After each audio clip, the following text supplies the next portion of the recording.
오늘 설교 제목은 교회 기초를 다시 놓으라 19번째 사도의 복음입니다. 본문 말씀 에베소서 3장 14절로 21절 우리 다 함께 합독하겠습니다. 이러므로 아버지 앞에 내가 무릎을 꿇고 빕니다. 아버지께서는 하늘과 땅에 있는 모든 족속에게 이름을 주신 분이십니다. 하나님께서 여러분에게 그분의 영광의 풍성을 따라 성령으로 인해 여러분의 속사람을 능력으로 강건하게 하시고 믿음으로 인해 그리스도께서 여러분의 마음 가운데 거하게 하시기를 빕니다.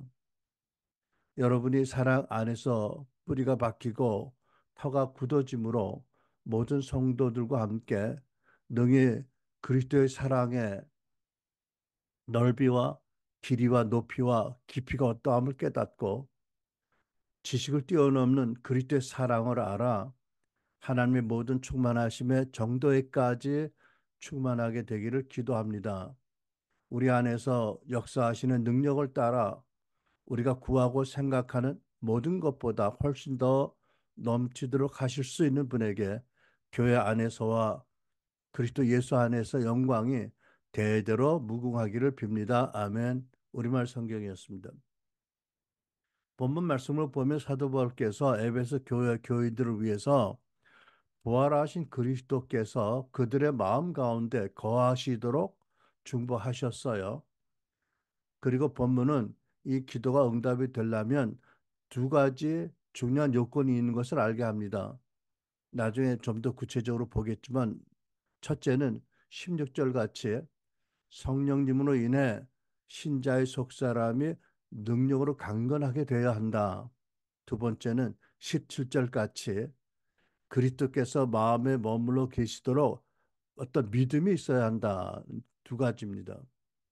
여러분, 물론 이 두 가지가 충족이 된다고 자동적으로 반드시 그리스도께서 신자들의 마음에 거하신다고 단정할 수는 없습니다.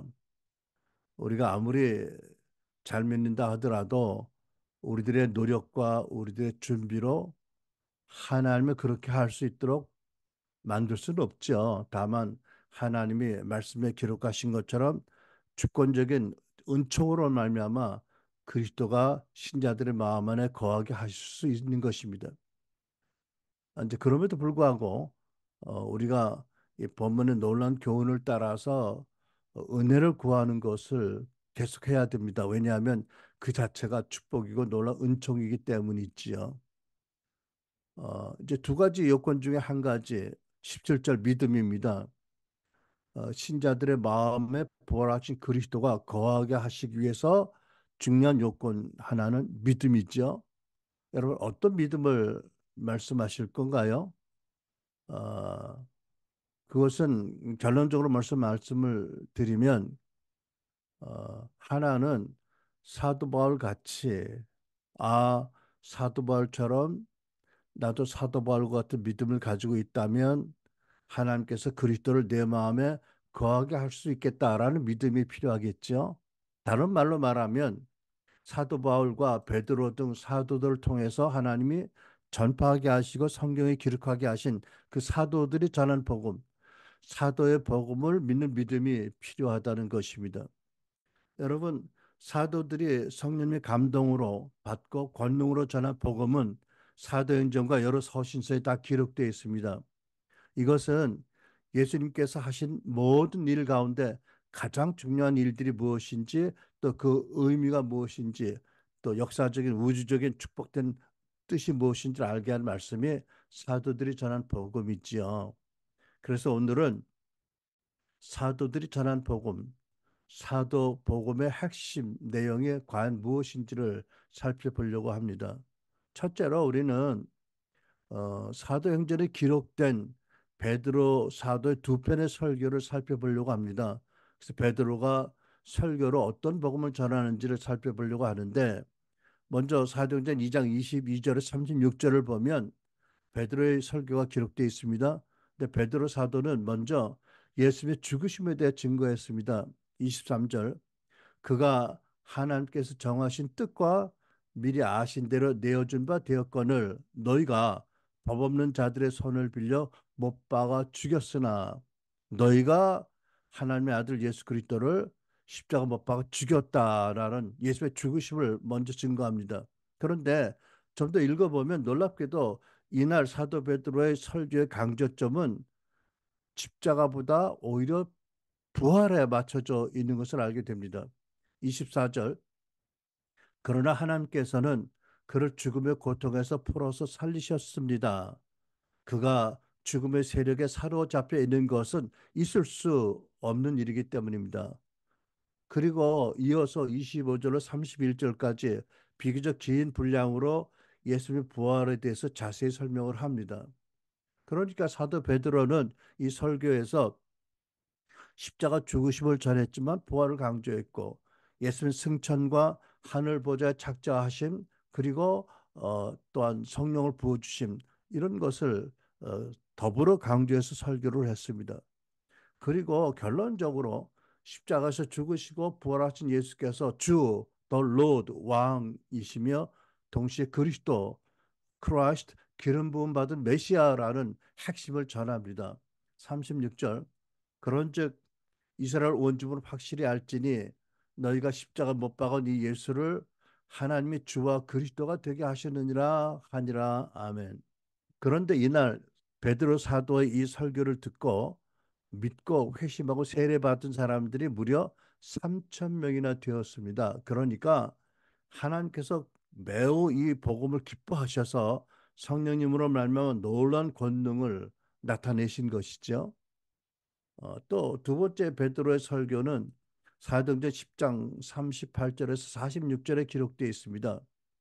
이때 베드로는 하나님 특별한 그 환상과 또 사람들의 전가를 듣고 깨닫고 인도하심을 따라 이방인인 백부장 고넬료 집에가 설교를 했습니다.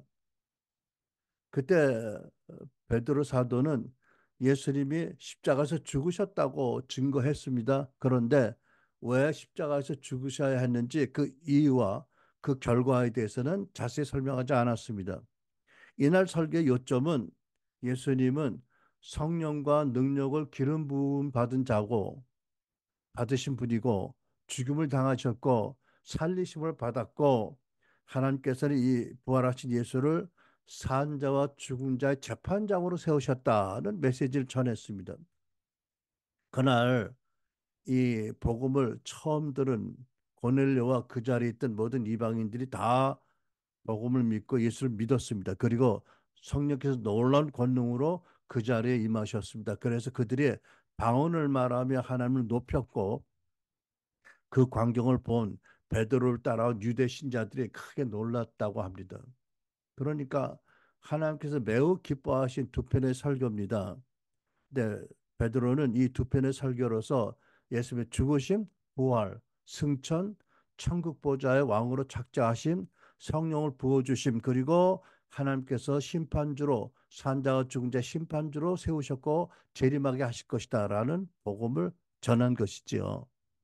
이것이 그 사도들이 전한 복음의 전형이고 특별한 그 요점들입니다. 자, 그러면 두 번째로는 이제 사도 베드로뿐만 아니라 바울 사도가 두 분이 각각 선포하고 성경에 각각 기록된 서신서에 기록된 사도의 복음을 살펴봅니다. 아울러서 우리는 이 사도적 복음의 핵심 주제가 무엇인지 알 뿐 아니라 그로 말미암아 여러분과 나 신약 성도들에게 주신 하나님의 정체성과 축복과 사명이 무엇인지를 살펴봅니다. 첫째로 어, 예수 그리스도께서 십자가에서 죽으심으로 인류의 죄 문제를 해결하셨고 하나님과 화목하게 하셨습니다. 골로새서 1장 22절에 기록된 복음입니다. 전에 여러분은 악한 일로 하나님을 멀리 떠나 있었고 마음에서 하나님과 원수가 되어 있었습니다. 잠깐. 그러니까 여러분과 나도 우리 하나님의 은혜로 예수를 믿기 전에는 우리 모든 죄악으로 말미암아 하나님과 멀리 떠나 있었죠. 약속의 외인이었습니다. 마음에서 하나님과 원수가 되어 있었습니다. 하나님이 진노의 대상이고 우리도 하나님 앞에 깊은 적개심을 가지고 있고 그러니까 하나님을 무시하고 조롱하고 살았지요. 23절 그러나 지금 하나님께서 그리스도 죽으심으로 말미암아 그의 육신의 몸으로 여러분과 화해하셔서 여러분을 거룩하고 흠이 없고 책망할 것이 없는 사람으로 자기 앞에 세우려고 하셨습니다. 그런 우리를 위해서 하나님께서 아들을 보내시고 십자가 죽게 하셔서 그 죽으심으로 말미암아 하나님이 우리와 화해하셨다. 뭐 도무지 하나님 잘못한 게 없으신데도 겸손하게 우리와 화해하셨다. 용서하셨다. 그리고 바른 관계로 들어오게 하셨다. 그리고 우리를 거룩하고 흠이 없고 책망할 것이 없는 하나님의 자녀로 당신 앞에 세우려고 우리를 구원하셨다라는 말씀입니다. 예수님의 죽으심으로 말미암아 놀라운 은총을 우리가 받은 것이지요.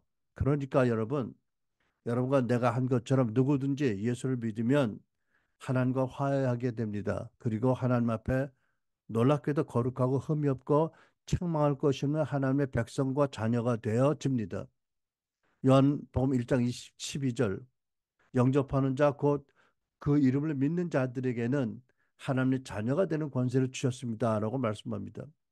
여러분 우리가 하나님의 자녀 되는 권세가 주어져서 거듭날 뿐 아니라 하나님의 자녀답게 자랄 수 있는 능력을 받고 심과 생명을 받았습니다. 근데 이제 우리가 이 예수님의 십자가로 하나님과 화목하게 된 우리가 이 복음의 첫 번째 강조점에 이어서 생각할 것은 뭐냐면 우리가 하나님과 화해한 상태로 잘 지내고 있는가지요. 지금도 우리가 하나님과 바른 관계로 화목한 상태로 잘 지내고 있나? 아니면 하나님께 대해서 소리 없는 원망을 가지고 있고 불평하고 있고 또는 더 나아가서 하나님을 외면하는 삶을 살고 있지 않나? 또는 부분적으로 하나님을 예수 그리스도로 말미암아 온전히 알고 믿지 않고 오해하고 있다든지 또는 하나님과 말씀과 기도와 예배라든지 또 늘 하나님의 임재를 인정하고 영광을 돌리는 이런 교제에 열심히 있나 등한히 하고 있나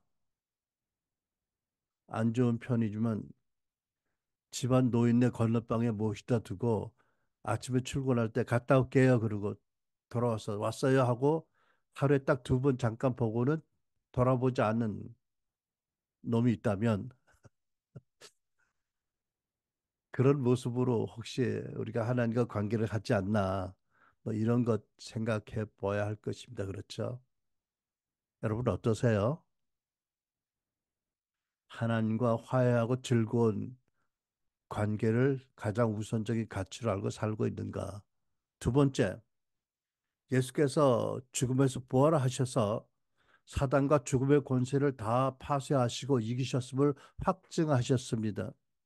근데 여러분, 우리가 한 가지 알아야 될 것은 뭐냐면 예수께서 십자가에서 진짜 죽으셨어요. 그죠? 그러니까 예수님의 부활이 죽으신 예수님이 스스로 부활한 게 아니에요.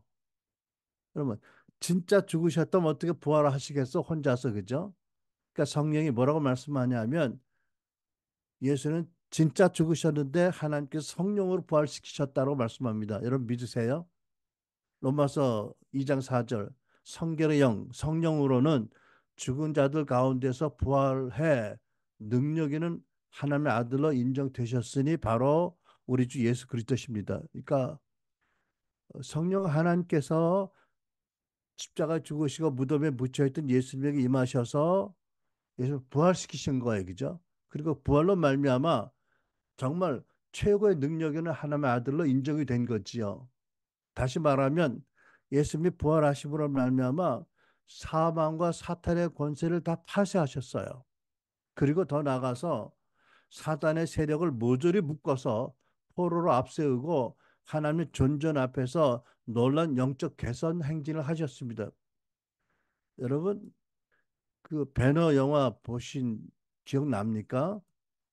또 배너뿐 아니라 고대 영화, 전쟁 영화를 보면 때때로 그 전쟁에 나갔던 총사령관이 승리를 해서 이제 개선의 행진을 하잖아요. 왕이 앉은 자리 앞을 지나가는데 그 개선의 개선의 그 사령관 또 승리 사령관 또 승리 부대가 지나기 전에 먼저 포로들을 앞세우고 지나갑니다. 그죠?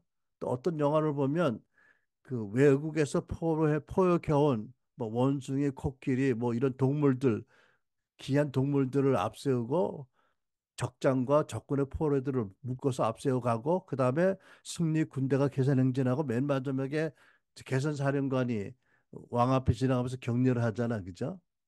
근데 여러분 우리가 골로새서를 보면 이 놀라운 사건이 부활하신 예수님으로 말미암아 일어난 것을 알 수가 있습니다. 하나님의 영광의 존전 앞에서 2장 14절 15절 하나님께서는 우리에게 불리한 조문들이 들어있는 빈 문서를 지어버리시고 그것들의 십자가 못 박아 우리 가운데서 없애어 버리셨습니다. 15절 그리고 모든 통치자들과 권력자들 하늘의 공중권세 권력자들의 무장을 해제시키셔서 그들을 그리스도 계산의 행진에 포로로 내세우심으로써 사람들의 구경거리를 삼으셨습니다. 여기 사람들은 이미 천국에 가 있던 믿음의 선조들이겠죠.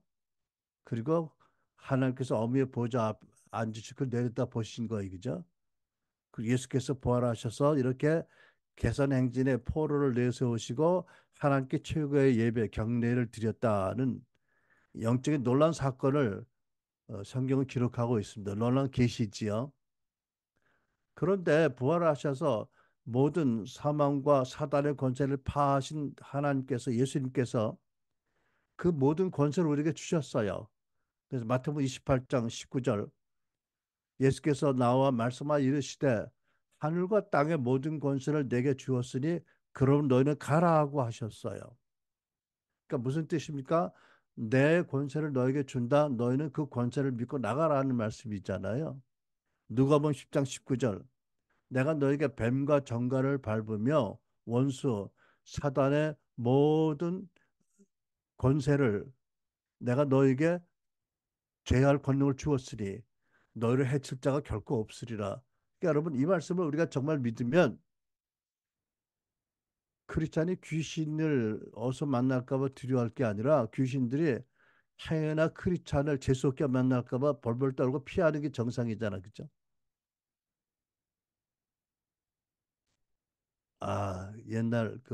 옛날 언젠가 한 십몇 년 됐겠죠. LA 살 때 여러분 하루는 이제 운전하면서 방송을 듣고 있는데 기독교 방송 어느 교회의 선교팀들이 이제 단기 선교 갔다 와서 자담에 나왔더라고요. 근데 간증을 하는데 어, 그 선교팀들이 굉장히 열심히 선교하고 봉사를 한 거예요. 어, 그런데 하루는 귀신 들린 사람을 만났는데 선교팀들이 열심히 축사를 하는데 이게 실패했어요. 그랬더니 막 놀리더래. 귀신이 오히려 사람의 목소리를 통해서. 그래서 그 자담에 나온 그 선교팀장 자매가 자기 너무 힘들고 오랫동안 며칠 동안 잠도 못 자고 그래서 자기는 그 사역을 안 하려고 그랬는데 어쩔 수 없이 하게 됐대. 그래서 자기가 귀신을 쫓으려고 그 사람 앞에 갔더니 귀신 안에 그 사람 안에 귀신이 그 사람의 성들을 이용해서 안타깝게도 그러더래. 에헤이 네가 나를 쫓으러 와. 너 며칠 동안 퀴티도 안 하고 기도 안 했잖아. 그 바람에 자기가 찍쌌대. 근데 그거를 간증을 하더라고. 나 진짜 답답하더라고. 가슴을 치겠어. 아니, 우리가 선교 나가서 며칠 바빠서 새벽기도 안 하고 큐티 안 했는데 그것 때문에 예수께서 우리 주신 권세가 없어져? 아이스크림이 열대에서 녹듯이? 아니, 왜 그런 또 간증을 내보내는 방송은 또 뭐야? 그거 듣는 사람들이 어떻게 생각하겠어? 그러니까, 우리가 날마다 새벽기도 열심히 해야 돼. 우리가 날마다 큐티해야 돼. 그래야 우리가 귀신 앞에 나설 수 있어라는 이상한 믿음을 믿게 하는 거 아니야? 그런 거? 여러분, 예수께서 우리에게 권세를 주셨어요. 물론 새벽기도 열심히 하고 큐티 열심히 하는 거는 은혜 받게 되어서 너무 좋은 거지만 그거 하고 안 한다고 그 권세에 지장이 있는 거 아니에요. 그죠? 여러분 우리는 그리스도 안에서 항상 넉넉히 이기는 정복자들보다 더 큰 자들이 되었다고 말씀합니다. 로마서 8장 37절. 아니다. 이 모든 것 가운데서 우리는 우리를 사랑하신 그분 그리스도를 통해 정복자들보다 더 나은 자들이다. 뭐라고 말씀하세요? 우리는 점령 그 전쟁에 나가서 승리한 그 총사령관 또는 외국을 지배한 정복자들보다 더 큰 자들이라고 말씀하잖아요. 그죠? 우리 신분이 바뀐 거예요. 그죠? 복음 안에서. 그러니까 여러분 우리가 언제나 디모데후서 1장 7절의 마음을 가지고 살아야 합니다. 하나님께서 우리에게 주시는 것은 두려워하는 마음이 아니요. 당연히 두려워하는 마음이 아니요. 오직 능력과 사랑과 절제하는 마음이라. 하나님이 우리에게 성령의 능력 주셨고 예수 이름의 권세 주신 건 믿고 하나님이 무한한 사랑을 주셨습니다. 그 사랑을 나누고 그리고 우리가 두려운 마음이 아니라 교만하지 않도록 우리의 정체성 가운데 절제하는 마음을 가지고 살아야 된다. 이렇게 말씀하잖아요. 그죠? 그리고 우리는 당연히 예수 안에서 우리에게 주신 그 큰 권세를 하나님의 뜻 안에서 마땅히 행사를 해야 됩니다. 제가 설교 준비하는데 아주 오래전에 읽은 책 생각이 나더라고요. 책의 제목은 주여 사단의 왕관을 벗었나이다 라는 책이었어요.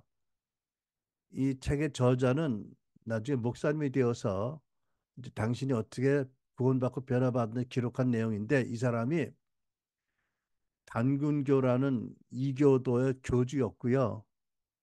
이 사람이 점귀신이 들어서 유명 인사들이 드나드는 점집의 박수무당이었어요. 그러니까 참 엄청난 그 나라에 엄청난 권세가 있는 자였어요. 근데 이제 이 사람이 놀라운 사실 하나를 발견했대. 자기가 믿기 전에 이제 박수무당이었을 때 이제 뭐 전철이나 버스를 타면 이렇게 보면 어마어마한 그 권세를 가진 사람들이 많이 있대요. 거기 보면 엄청난 권세. 근데 더 놀라운 게 뭐냐면 그 사람들이 자기가 그런 권세가 있는지 모르는 사람들이래. 다 크리스찬들이야, 그지? 아, 나 그때 그 얘기 듣고 깜짝 놀랐어요. 와, 우리가 복음 안에서 어떤 존재가 되는지 예수님 안에서 모르고 우리가 어떤 권세인지 모르고 산다는 것은 약간 너무 슬퍼, 그죠? 그러니까는 얼마나 아름다운 자매들이야. 그 참 단기 선교 나가서 그 많은 비용을 들이고 많이 준비하고 기도하고 가서 참 그리스도의 사랑과 복음을 전하러 수고했는데 아직 훈련을 못 받아서 그렇죠, 그죠? 복음 안에서 제대로 서지 않아서 그런 거죠. 아, 귀신이 놀리는 소리 한마디에 그냥 꽥하고 뒤로 물러섰다는 게 말이 돼? 뭐 지금은 안 그러겠지만. 아무튼 여러분 우리가 예수께서 주신 놀라운 신분과 놀라운 권능을 믿고 권세를 믿고 주 안에서 마땅히 행사해야 된다. 그 복음의 교훈이지요. 적용입니다. 또 예수께서 승천하심으로 하늘과 땅의 모든 권세, 모든 이름의 가장 높이심을 아버지로부터 받으셨어요. 빌립보서 2장 9절로 11절. 이러므로 하나님이 그를 지극히 높여 모든 이름에 뛰어난 이름을 주사 하늘에 있는 자들과 땅에 있는 자들과 땅 아래에 있는 자들로 모든 무릎을 예수 이름에 꿇게 하시고 모든 입으로 예수를 주라 시인하여 하나님께 영광을 돌리게 하셨느니라. 그러니까 우리 하나님께서 얼마나 예수님을 존귀하게 높이셨는지를 말씀하고 있어요. 그죠? 부활하신 예수님을 모든 이름 위에 모든 권세에 가장 높이셨어요. 그리고 모든 존재들이 무릎을 꿇고 예수 이름 앞에 그리고 모든 입으로 예수를 주 왕이라 시인할 때 하나님의 영광을 받으십니다. 여기 주라고 강조한 것도 이유가 있는 거예요, 여러분. 그죠? 그러니까 예수 그리스도를 구세주라고 시인하는 것도 아버지를 크게 기쁘시게 하는 거지만 아버지가 크게 영광 받으시는 건 어떤 고백이라고요? 아, 예수 그리스도는 나의 왕이야라고 신자들이 고백할 때 아버지께 영광을 받는다. 여러분 이해가 되시죠? 그러니까 제가 가끔 질문하는 게 그거잖아요. 예수 그리스도가 당신에게 누구십니까? 구세주입니까? 왕입니까? 둘 다입니까? 여러분 질문의 의도를 이해하시죠? 구세주라고 믿으면 아, 우리를 우리 죄에서 구원하시고 영원히 천당 가게 하셨다라는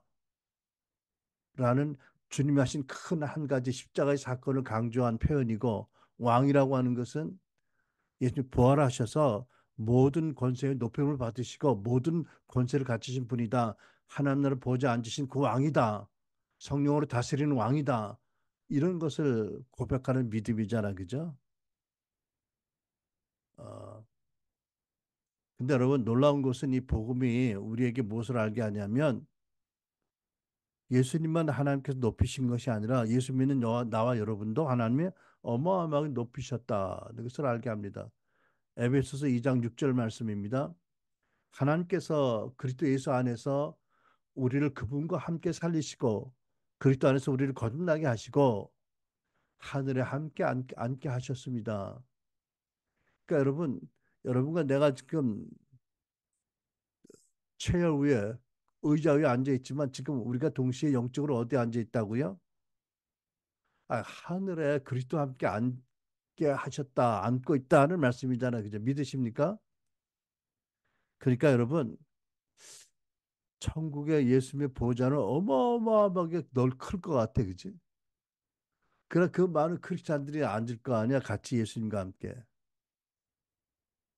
끝도 없이 클 것 같아, 그죠? 아니, 네, 그렇겠죠? 어쩌면 우리는 그 믿기 어려운 말씀인데 예수님의 무릎 위에 앉아 있는지도 몰라, 그지? 왜? 성경이 말씀하잖아. 하늘에 함께 앉게 하셨다고 하니까, 그죠? 나는 한 번 우리 아들 자시아가 환상 중에 예수님 만났을 때 자기를 무등으로 업고 어깨에 얹히시고, 그죠? 근데 자기 나이가 5살 된 소년으로 그리고 그렇게 서로 간지럼을 타고 기뻐 웃고 삥삥 돌고 소리치고 노래하고 그랬다는 환상을 봤다는 얘기 들어서 아, 예수님이 우리를 무등에 태우시고 우리를 간질히 펴주시고 함께 즐거워하시는 시간을 갖기 원하시는 분이구나. 아, 그게 이루어지려면 내가 다이어트를 해야 되나? 저 무게를 줄여야 되나? 아니지. 아, 그분은 전능하신 분이니까 내가 뭐 좀 무겁게 나간들 무등을 못 태우시겠어? 근데 문제는 내 마음의 믿음의 문제겠지, 그치? 그걸 못 믿어. 무게나 따지고, 그치? 참 하나님을 오해하고 하나님을 모르는 거야, 그죠? 복음을 잘 모르는 소치야, 그죠? 여러분, 우리는 겨우 구원받은 것이 아니라 엄청난 사랑과 영광의 하나님께서 예수 그리스도 안에서 우리를 존귀한 자로 가장 높은 위치로 앉게 하셨다, 세우셨다는 그런 은혜를 입은 자들입니다. 아멘. 그러니까 우리가 상상하지 못할 존귀함을 입은 자예요. 그러니까 여러분, 이 복음의 이 중요한 주제에서 우리가 뭘 생각할 수 있냐면 나는 과연 하나님이 나를 보시는 관점으로 내가 나를 보나? 아, 물론 우리는 사도 바울처럼 죄인의 괴수인 것을 순간순간 발견합니다. 그죠? 그러나 우리가 소스라치게 놀라는 것은 그런 우리를 그리스도 안에서 하나님께서 살리셨을 뿐만 아니라 가장 높은 보좌에 앉히셨다. 이 엄청난 파라독스에 그죠? 복음의 엄청난 모순 같은 이 진리를 우리가 생각하게 됩니다. 믿을 수밖에 없습니다. 믿어야 됩니다. 그렇죠? 왜? 단순히 우리가 예수 안에 있으니까 아직 우리 내면에는 죄성이 많이 있고 죄악이 있지만 그런 우리를 하나님께서 여전히 그리스도 안에서 우리를 그리스도 높여주시는 분이다. 그 기이하고 놀라운 은총을 받은 자들이다. 제가 이 말씀을 생각할 때마다 탕자가 생각이 납니다. 탕자가 아버지가 아직 돌아가실 때 유산을 가지고 나간 거는 아버지를 겁박한 거 아니야, 그지? 유산 안 나눠주면 나는 우물에 빠져 죽겠어 이런지도 모르겠어, 그지? 하여튼 나쁜 놈이야. 아주 지독하게 나쁜 놈이야, 그지? 그러니까 아버지는 겁을 먹어서가 아니라 아무래도 얘가 사람이 안 되겠구나. 그래, 내가 재산을 잃어버리고 동네에서 망신을 당하더라도 그래, 너 재산 반 줄 테니까 나가라. 어디 나가서 재산 잃고 다 잃어도 정신 차려서 돌아와라. 사람 돼서 와라. 내 힘으로는 못하겠구나. 아마 그런 마음이 있었겠죠, 그죠? 여러분, 탕자의 아버지의 마음을 조금 이해가 되세요? 자식 키우면 이해가 돼, 그치? 이놈이 죄송합니다. 이 탕자가 나가서 허랑방탕 못된 짓을 다 하고 못된 친구들 새겨 재산 다 잃어버리고 이제는 먹을 것이 없어가지고 돼지 우리에서 일하는 노동자가 되어서 음식도 제대로 먹고 못 먹고 굶어 죽을 주름 열매 먹을 판이 됐잖아요. 그 극한 상황이 되니까 이 사람이 정신이 들었어, 그죠? 물론 아버지가 열심히 집에서 기도하시고 계셨겠죠. 제발 우리 아들 생명을 건져주시고 정신 차리게 해주세요. 구원 있어 그랬겠죠, 그죠? 기도가 응답된 거야. 순간 정신이 들었어, 바짝. 그리고 어떻게 말해? 아이고, 내가 이러다 죽겠구나. 우리 아버지 집에는 얼마나 양식이 많고 그 양식을 잘 먹는 일꾼들이 얼마나 많은가. 이제 집에 가야 되겠다. 그러나 차마 체면에 그 체면에 아들로 받아달라고 할 수 없으니까 아버지 만나면 아버지여 나를 다만 품꾼 하나로 받아주소서라고 하겠다. 그러고 열심히 외우고 리허설하고 연습하고 왔잖아, 그죠? 근데 웬일이야. 놀라운 일이 벌어지잖아요. 그죠? 아버지가 어디서 봤는지 멀리서 쫓아나오면서 버선발로 그죠? 안아주고 키스하고 뭐 기뻐하고 춤을 추고 노래하고 뭐 냄새 나는 그거를 끌어안고 그죠? 옷 갈아입히고 신발 갈아 신기고 가락지 끼워주고 뭐 그리고 온 잔치 동네 잔치를 벌리고 사람들 다 오라고 그 아들은 그 마음이 어땠을까? 자기는 정말 아무도 모르게 집에 살짝 들어가서 그냥 밥이나 먹고 일꾼으로 살기를 바라서 왔는데 그죠? 아버지는 또 아들의 마음을 몰라. 온 동네 방네 소문내고 죽었던 아들이 살아왔다고 기뻐하고 잔치를 벌려. 그러니까 그 아들이 염치가 있다면 그 잔치 자리에서 아주 의연하게 앉았겠어. 저도 사람이라면 어? 얼마나 불편하고 죄송한 마음으로 좌불안석 하지만 그 자리에 안 앉아 있으면 아버지가 또 실망하고 슬퍼하실까 봐 마지못해 앉아 있잖아. 그죠? 우리도 주님과 함께 천국의 높은 자리에 그런 마음으로 앉아 있을까를 생각해 본 거예요. 근데 그것도 아니지. 하나님이 아니라고 하면 아니지. 뭐 거기서 뭐 인간모를 나타내면 인간미를 나타내면 뭐 겸손하고 자부라서 그렇게 뭐 있어. 그죠? 아무튼 여러분 이 복음을 우리에게 적용해서 바르게 생각하는 것이 그렇게 간단한 일은 아닌 것 같아. 그죠? 잘 훈련을 하고 연단하고 복음적인 사고를 하도록 훈련을 받아야 돼. 그죠? 동의하세요? 안 하세요? 네. 자, 그 다음에 예수께서는 가장 높임을 받으실 뿐만 아니라 더 나가서 아버지 보좌 옆에 아들의 보좌, 하나님 나라 왕의 보좌 앉으셨어요. 착자하셨어요. 그죠? 우리가 어떻게 이것을 아냐면 이 복음서나 또 사도행전에 기록된 말씀을 통해서 압니다. 먼저 마태복음 24장 3절을 보면 제자들이 승천하시기 직전에 예수님께 이렇게 묻습니다. 주여 주의 임하시면 무슨 징조가 있겠습니까? 여기 임하신다는 것은 왕자에 앉으신다는 뜻이거든요. 그러니까 주 예수님 주께서 이스라엘 왕자에 앉으실 때 어떤 징조를 따라 하시겠습니까? 이런 거잖아요. 그러니까 주님 이 불쌍한 이스라엘을 로마의 학정에서 구원해내시고 이스라엘 독립주권 국가로 세우시고 그 왕으로 앉으실 때가 언제시고 어떤 징조를 따라 하시겠습니까? 물은 거예요. 그러니까 이 제자들도 아직도 대부분 모든 그런 유대인들처럼 그리스도 메시아가 오셨는데 정치적인 혁명적인 메시아로 이스라엘 독립을 해주길 기다린 거예요. 그래서 독립할 뿐만 아니라 이스라엘 역사상 가장 큰 권세와 영광을 누렸던 다윗의 그 시대의 영광을 회복하도록 예수를 그런 면으로 바라본 거죠. 근데 예수께서는 그들의 기대를 거절하셨어요. 그리고 예수께서 뭐라고 말씀하세요? 사도행전에 보면 1장 6절 8절 동일한 질문합니다. 제자들이 먼저 6절 그들이 모였을 때 예수께 여쭤와 가라되 주께서 이스라엘 나라를 회복하시면 이때니까 주님 승천하시려고 하세요? 그럼 승천 전에 분명히 독립시키시고 이스라엘을 영광의 나라로 세우시고 앉으시는 거 아닌가요? 여전히 이제 뭐죠? 뜬금없는 소리라고 그럴까? 주님의 마음을 여전히 몰라. 3년 동안 따라다니는데도. 그랬더니 예수께서 하신 말씀이 이르시되 때와 시기는 아버지께서 자기 권한에 두셨으니 너희가 알 바 아니요. 그러니까 이스라엘이 다윗 왕국의 영광을 회복하는 그 놀란 주권 국가가 될 것은 하나님 때가 있고 너희들이 알 바가 아니다. 지금은 아직 멀었다 이런 뜻이죠. 그죠? 어, 있긴 있는데 너희들을 지금 알 바가 아니다. 관계가 없다. 너희들이 관계할 게 없다. 그리고 이렇게 중요한 말씀하세요. 오직 성령이 너에게 임하시면 너희가 권능을 받고 예루살렘과 온 유대와 사마리아 땅 끝까지 이르러 내 증인이 되라고 하셨어요.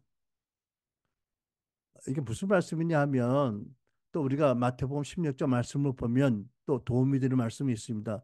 28절 진실로 너에게 이르노니 여기 사는 너희 중에 너희가 죽기 전에 인자가 그 왕권을 가지고 오는 것을 볼 자들이 있느니라고 하셨어요.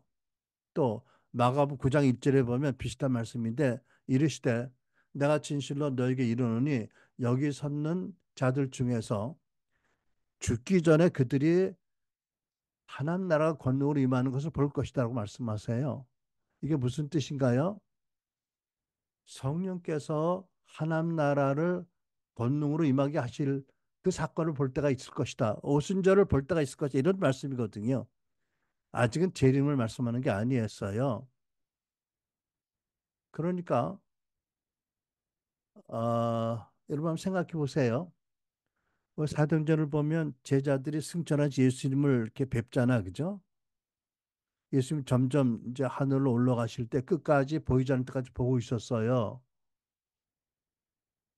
근데 제자들이 얼마나 궁금했을까? 우리 주님이 말씀하신 대로 아버지 집에 무사히 천국에 돌아가셨을까? 중간에 무슨 병고는 없었을까? 아니, 그때 입장에서 보면 그럴 수 있잖아, 그죠? 가상 보이지 않는데, 그죠?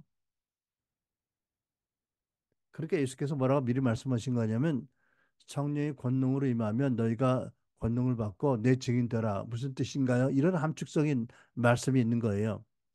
성령의 권능으로 임하면 너희가 이것을 알아. 내가 무사히 아버지 집으로 돌아가서 내가 아버지께 높임을 받고 내가 아버지 옆에 있는 내 보좌에 앉았고 그리고 내가 성령을 아버지께 받아서 보내준 것이니 성령의 권능으로 임한다는 것은 내가 무사히 아버지 집에 복귀했고 내 왕자에 앉은 것을 증거하는 것이다. 나는 그것을 믿고 용기를 내서 성령의 권능으로 다니면서 내가 구주 왕인 것을 증거하라. 이런 말씀이죠. 여러분 이해가 되세요? 그러니까 오순절 다락방의 그 사도들과 제자들은 그런 백그라운드 이해가 있었습니다. 우리가 생각하기에는 뭐 아무것도 아닌 것 같지만 그 당시 그들로서는 정말 믿음이 필요하고 답답했던 거 아닐까요? 그죠? 그때 무슨 뭐 전화기가 있어, 뭐 인터넷이 있어, 뭐 천국에서 예수님이 뭐라고 말씀하는 게 들리지 않잖아. 그죠? 뭐만 기다려? 성령의 권능을 임하실 때만 기다린 거지요. 그죠? 왜? 그것은 바로 예수께서 무사히 말씀대로 아버지 집으로 돌아가셔서 아버지 집에 왕자에 앉으셨다. 라는 놀라운 그 천지개벽할 사건의 증거잖아. 그죠?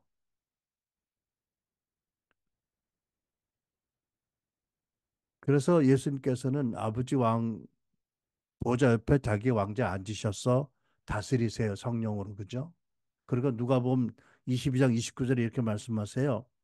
내 아버지께서 나에게 왕권을 주신 것 같이 나도 내게 왕권을 주겠다. 그러니까 우리는 아버지 보좌 옆 하나님 나라 왕자에 앉으신 보좌에 앉으신 예수님의 가진 왕권을 받은 사람들이다. 그죠? 네. 그러니까는 이미 예수님께서 왕권을 주셨어요. 당신의 왕권을. 그러니까 우리는 어떻게 되냐고 이 복음을 적용한다면 우리가 아까도 말씀했지만 다시 강조하는 것은 왕권을 받은 자로서의 마땅한 정체성을 가져야 된다.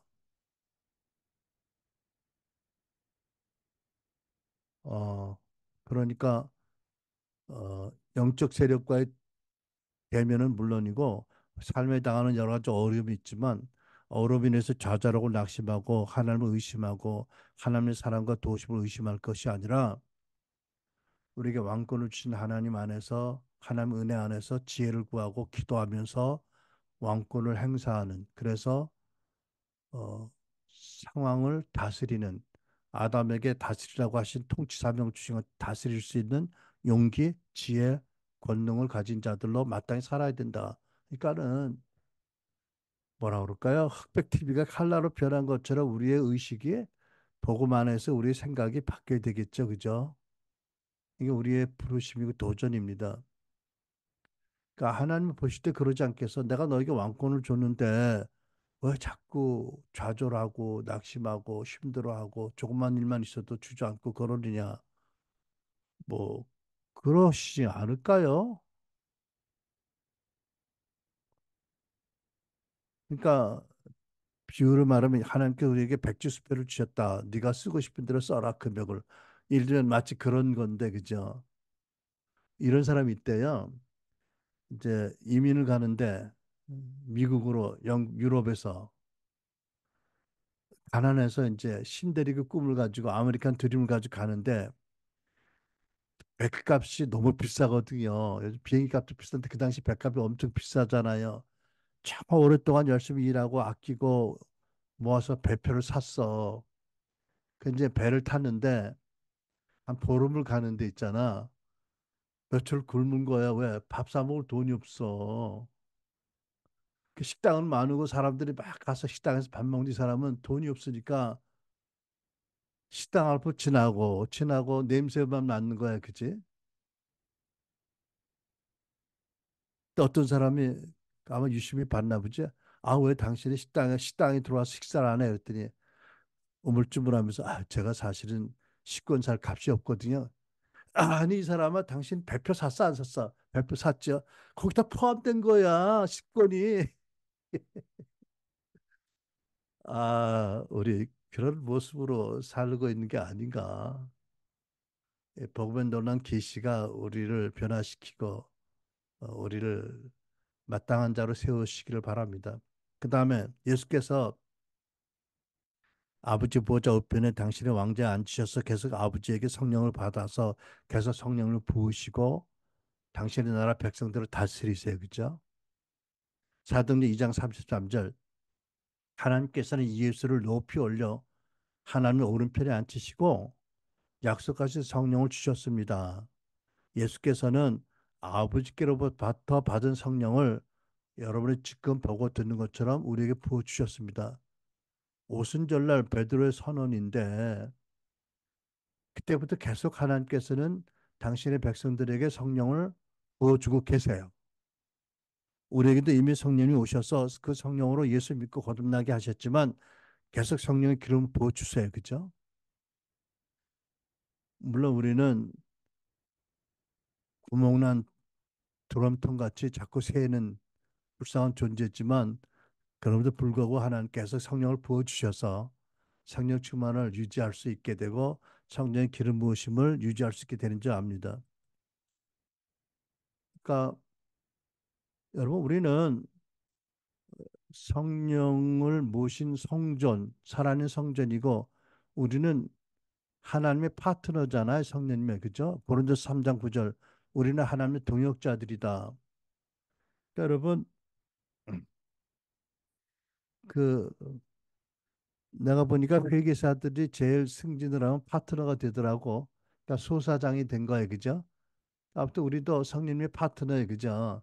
동역자, 동업, 성령과 우리가 같은 일을 하는 동역자 아니냐, 그죠? 그러니까 뭐 그리고 하나님께서 성령으로 우리에게 능력과 기름을 부어 주세요, 그죠? 지혜를 주시고. 그러니까 여러분 우리가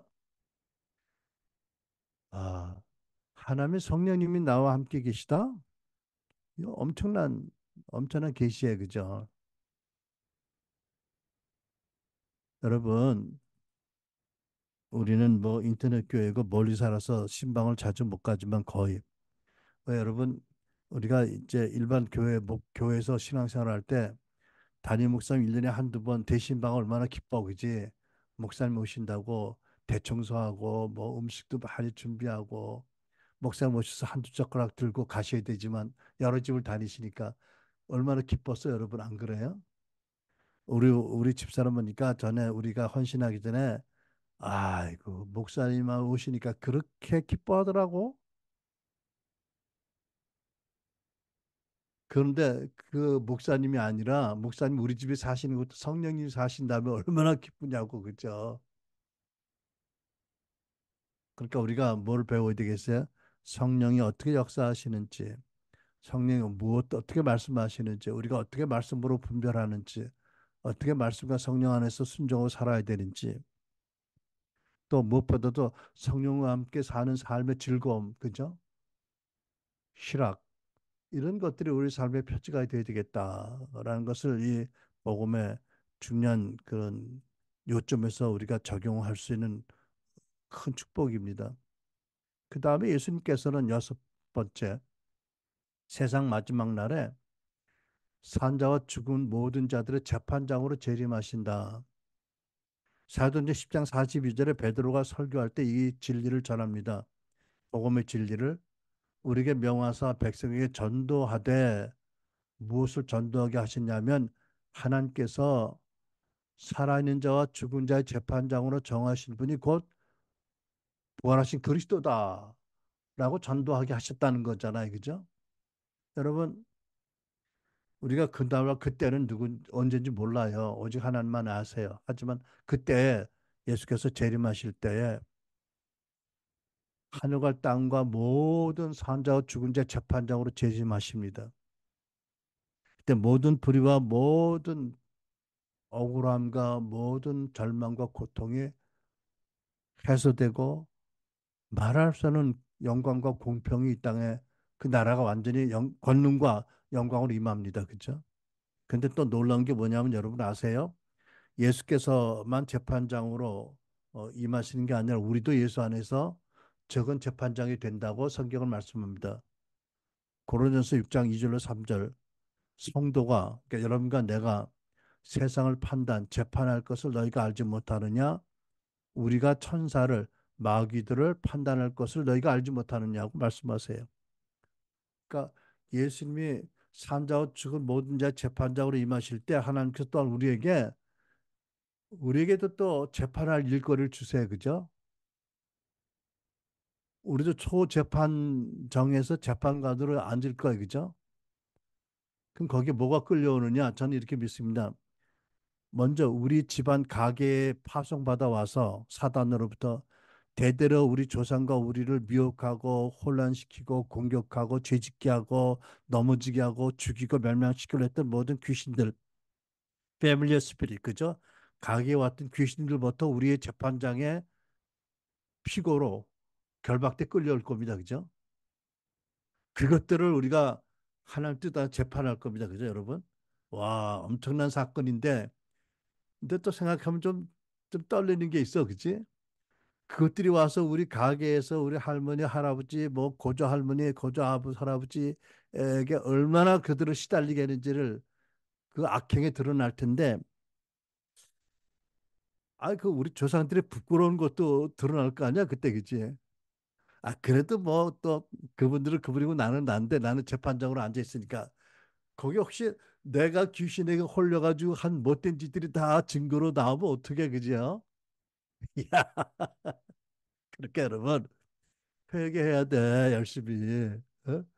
우리가 회개하면 하나님께서 보혈과 말씀에 물로 씻어 주셔서 동의서에서 뭔가 같이 멀리 보내시고 기억도 안 하시니까 그럼 그날에 이제 증거로 제출될 우리의 죄는 없어. 마귀에게 시험 들어서 누구를 미워한 거, 들있다, 너 죽고 나 죽자고 싸운 거 이런 거 다 지워져. 다 지워져. 그러니까 우리가 회개하고 흠 없는 좀 격식 있는 재판장으로 앉아야 되지 않겠어? 그치? 그렇게 되시기 바랍니다. 이게 복음의 놀라운 그 적용 원리입니다.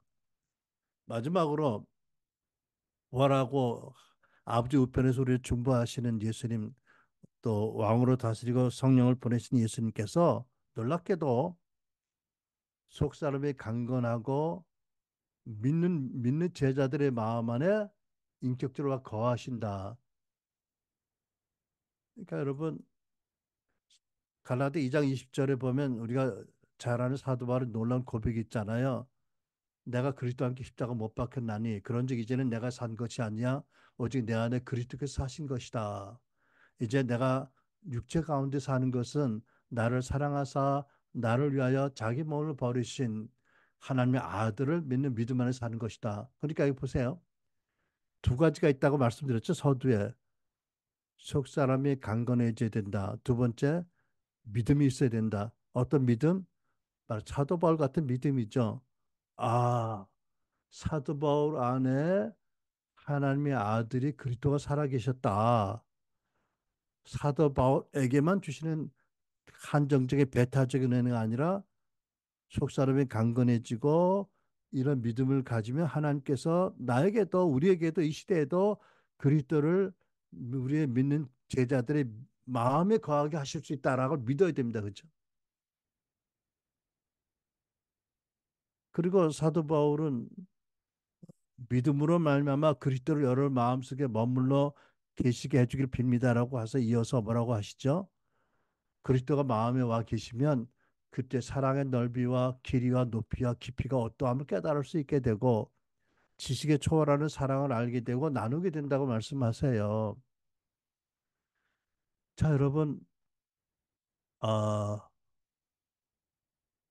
왜 이것을 강조해야 되느냐? 두 가지 면이 있어요. 양면성이. 하나는 이제 사도 바울이 고린도서 13장 5절에도 이 같은 말씀을 하시거든요. 근데 그 동기는 좀 달라요. 에베소서하고는. 그때는 무엇 때문에 말씀하시냐면 이렇게 기록했거든요.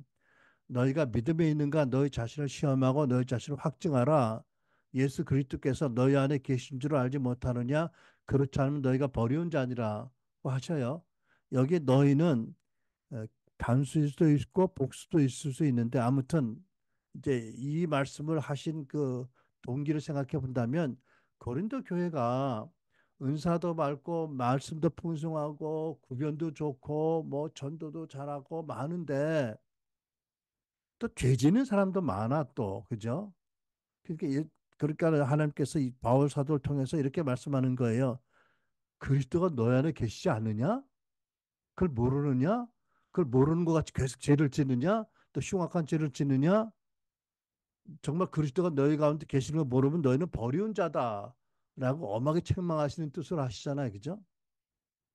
근데 에베소서에 기록했을 때의 사도 바울의 그 목적과 동기는 좀 다른 거예요. 물론 에베소 교회도 완전하지 않으니까 어? 아니 그리스도가 너희 마음에 계실 수 있는데 계속 마음으로 죄를 져 회개되지 않겠어? 이런 뜻도 있겠지만 그보다는 더 놀란 복음의 계시를 그들에게 알게 하시는 우선적인 동기로 이 말씀을 쓰셨다고 저는 믿습니다. 그렇죠? 그렇게 여러분 보세요. 고린도 교인들 같은 경우를 보면 워낙 물론 이제 이방 신을 섬기던 곳에 복음이 들어가고 교회가 세워졌는데 그 고린도에 거듭난 교인들 중에는 마치 자기가 예수님 믿기 전에 귀신을 섬기듯이 그죠? 아니 이방 우상을 섬기듯이 그들의 신이 그들에게 멀리 있었잖아. 그죠?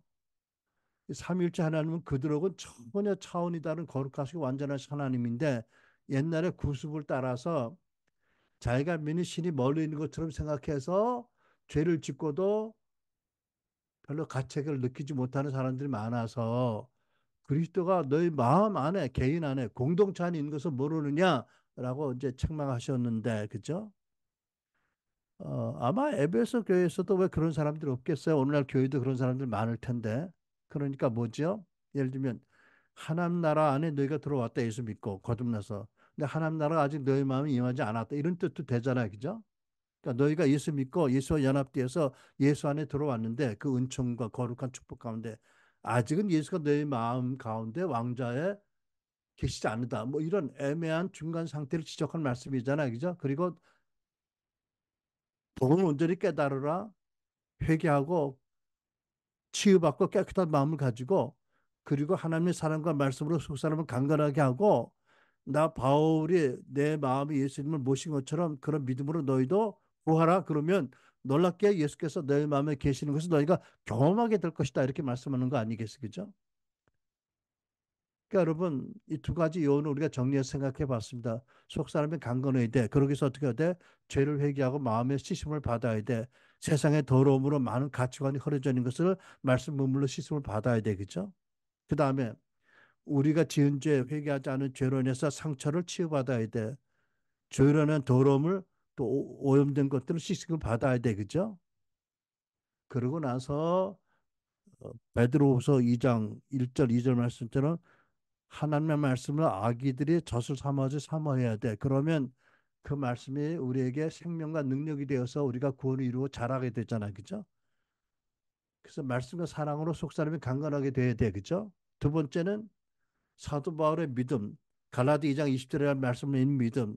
에베소 말씀을 믿는 믿음으로 말미암아 주여 성공하옵게도 감히 예수님이 제 마음에 머물러 계시도록 아버지 허락해 주세요라고 기도해야 된다는 거지요. 응답은 아버지에게 달려 있지만 최소한도 이 이 기도 제목을 두고 마음을 정결하게 하고 죄를 회개하고 마음을 치유받고 강건하게 되고 말씀과 사랑으로 그러한 믿음으로 나아가는 것이 복음을 적용하는 신자들의 믿음이잖아요. 그죠? 아, 저도 참 믿음이 필요합니다. 이 말씀을 전하지긴 하지만 근데 바라기는 저보다 마음이 더 부드럽고 깨끗한 여러분들이 언젠가 이 기도가 응답되어서 은혜 받을 때 나한테도 은혜를 나눠주시기 바랍니다. 아멘. 아니야, 나도 회개해야 돼. 나도 이러면 안 되겠지. 좀 그리스도 안에 담대하고 좀 뻔뻔하게 나도 기도해야 되겠죠. 아무튼 여러분, 이것이 사도들이 전한 복음의 일곱 가지 기둥들입니다. 우리는 이 일곱 가지의 복음의 계시들을 다 고루 다 이해하고 믿고 우리에게 적용을 해야 합니다. 그럴 때 우리는 사도적인 복음을 믿는 사도적인 신자들이 되고 사도적인 축복을 누릴 수 있는 성도들이 되실 것을 믿습니다. 아멘. 여러분, 아, 우리가 초대교회를 보면 사도행전 5장 42절 보면 그들이 날마다 성전에서 모든 집에서 모였대요. 정해진 시간에 성전에서 모이고 또 가정교회에서 모이고 그래서 예수 그리스도를 사도들이 가르치고 선포하는 것을 그치지 않았고 저들이 배웠고 적용했고 그렇게 살아가는 훈련을 받았다는 거잖아요. 그죠? 왜? 이 복음의 계시가 놀라우니까 그냥 예수 믿고 교회 다니는 정도로서는 복음의 계시를 온전히 믿고 사도적인 복음을 믿는 사도적인 신앙인이 되는 것이 그냥 가르쳐지는 것만으로는 충분하지 않다는 거 아니에요. 그죠? 그래서 저들이요, 그 하나님의 사랑의 높이와 길이와 또 넓이와 폭을 알게 되었잖아요. 그러니까 저들이 어떻게 됐습니까? 아니, 놀랍게도 오늘날 생명보다 더 귀하게 여기는 어떤 미친 인간들이 뭐 2,200만 원을 준다고 러시아의 어떤 축제센터에 가서 사람들을 200명을 죽였어. 엊그저께, 그죠? 아, 2,200억을 준다도 안 해야 될 일인데 2,200만 원 준다고 그래? 사람을 뭐 꽁사냥하듯이 다니면서 죽이더라고. 영상을 보니까. 끔찍한데. 근데 초대 예루살렘 교인들이요. 놀랍게도 자기의 집을 팔고 재산을 팔아서 교회에 들여가지고 가난한 성도들을 구제하는데 그걸 쓰게 하지 않았어요. 그죠? 이거, 이거 어떻게 이해해야 돼? 다만, 아, 경이로운 그리스도의 사랑의 높이와 깊이와 넓이와 폭 길이를 아는 사람들, 그 사랑 가운데 털을 내리고 뿌리를 박은 사람들이니까 비로소 이것이 가능하다. 그죠? 여러분, 우리 재산 또 내놓을까 봐 요거까지는 안 가고 싶어? 그러지 마세요. 그게 하나님께 어마어마한 것을 심은 자들이고 어마어마한 축복을 거두는 거잖아. 그죠? 비결이잖아요. 여러분 또 그러한 그 은총이 있었기 때문에 사도들의 가르침과 그 가르침을 저들 안에 인격화했기 때문에 예루살렘에 큰 핍박이 일어났어요. 그래서 살던 집과 직장과 모든 사업을 팽개치고 각처로 흩어지잖아. 다니면서 원망했어, 불평했어. 아이고 잘 믿으면 뭐 부자 되게 하고 뭐 잘 될 줄 알지 이게 웬일이요? 아니에요. 저들이 다니면서 복음 전하고 교회 세웠잖아요. 전혀 낙심하지 않고 어떻게 사도직의 복음의 가르침을 잘 받아서 저들이 인격화시켰기 때문에 그죠. 그래서 하나님 나라 저들 좀 확장이 되고 하나님 저들의 삶을 얼마나 기쁘게 받으셨겠어요, 그죠? 여러분 성령으로 말미암아 계시받아 사도들이 전하는 복음, 복음의 일구까지 기둥, 복음의 계시들 그리고 그것을 우리 삶에 우리의 의식과 우리의 마음과 생각과 우리의 사고 방식에 적용하는 그 은총으로 말미암아 어, 날마다 성장하는 날마다 복음적인 사도적인 권세를 가지고 사도적인 삶의 축복을 누리는 그리고 사도적인 영광을 하나님께 돌리는 우리 순환교회 성도 여러분 또 제가 되기를 주의 이름으로 축원합니다. 아멘. 아멘.